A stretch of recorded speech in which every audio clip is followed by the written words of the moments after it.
Welcome back. From a weather standpoint, 2012 was one of the toughest years many cattlemen have seen, as drought extended across a wider area than ever before. Range and pasture conditions in the Southwest, the Plains, and the Midwest all took a severe hit. As some areas begin to recover, what are the best strategies to help rebuild pastures and forage quality?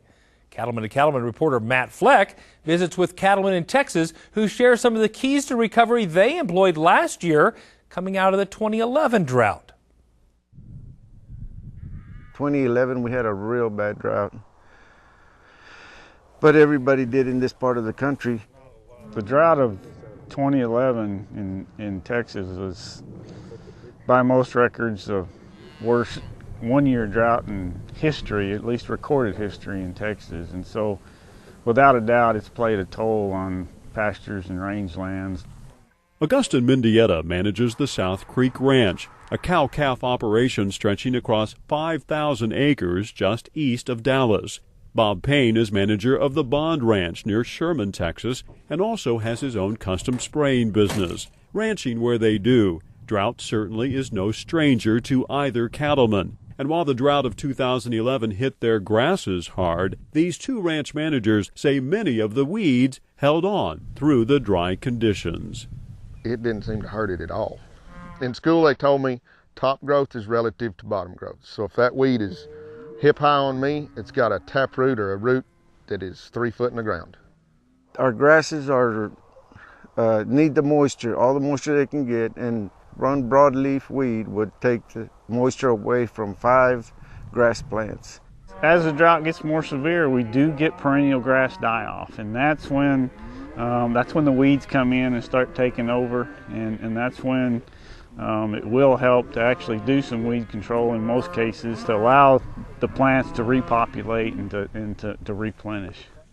In managing through the drought, one big key for both these ranches was reducing the number of animals on their land before it became overgrazed. You need to be flexible on how you do stuff. I mean, you know, we've destocked early. We just destocked instead of feeding cattle, because you can't feed your way out of a drought. We destocked animals, so that helped out a lot. If you overgraze a pasture in a drought, it takes about 5 years to replenish the grass that was there at one time. That's a real slow process. Pastures that are destocked during a drought properly are going to recover faster.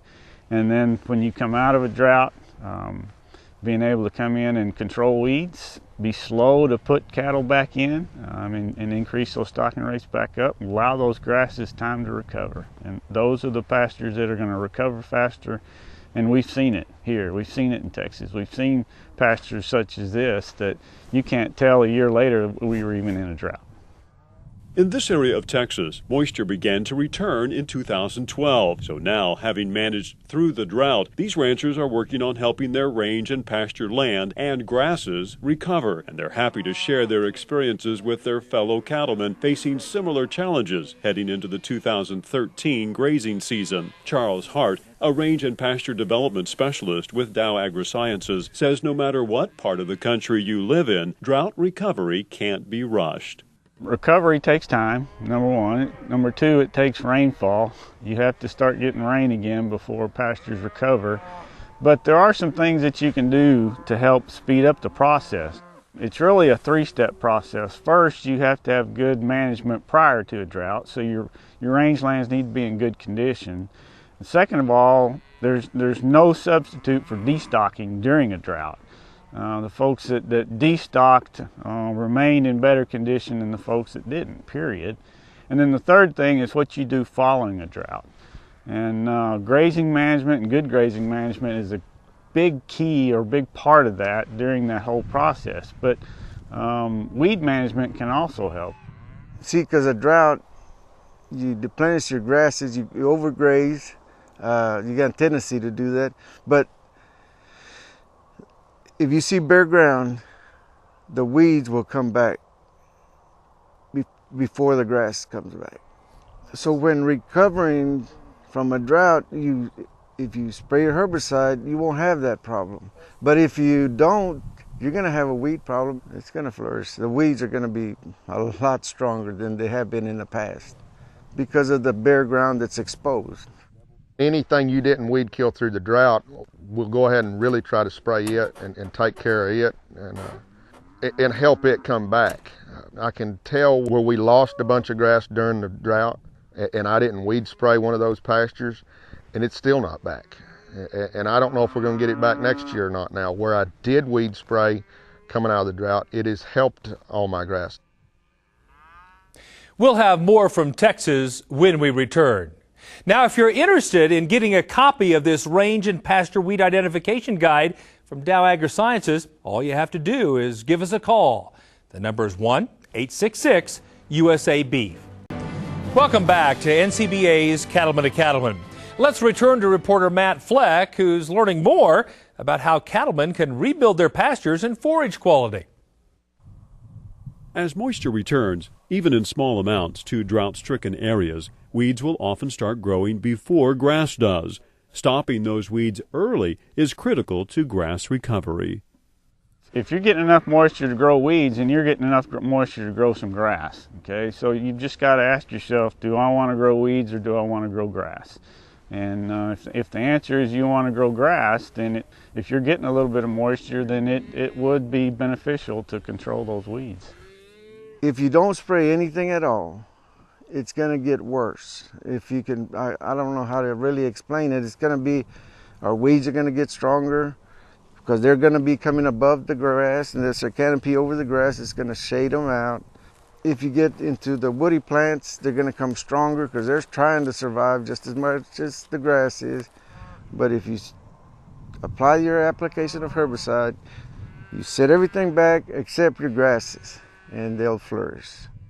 Basically, when you're coming out of a drought, there's really no better time to control weeds in terms of just the benefit you're going to get from that weed control. And it may not be that you just grow a ton of grass that particular year, but it's a recovery process that's going on, and you've got to give those forage plants the time and the moisture to recover. And weed control is going to help speed that process up. The value of weed control has been clear for Bob Payne. He's grazing twice the number of cattle on a pasture he was able to spray, which is right next to one he was not able to spray. And the difference in forage quality and recovery is dramatic. This is grass we've sprayed, and we don't have the weeds, and right across the fence they're hip high on me. Where we didn't spray, we got about half the grass of where we did spray at. And it just kind of varies, but yeah, you could probably cut it in half where we didn't spray. The weeds take away forage production. Anytime you take away forage production, you have to reduce stocking rates, and you reduce stocking rates and you reduce calf crop or whatever it is you're raising, and it's money out of your pocket, absolutely.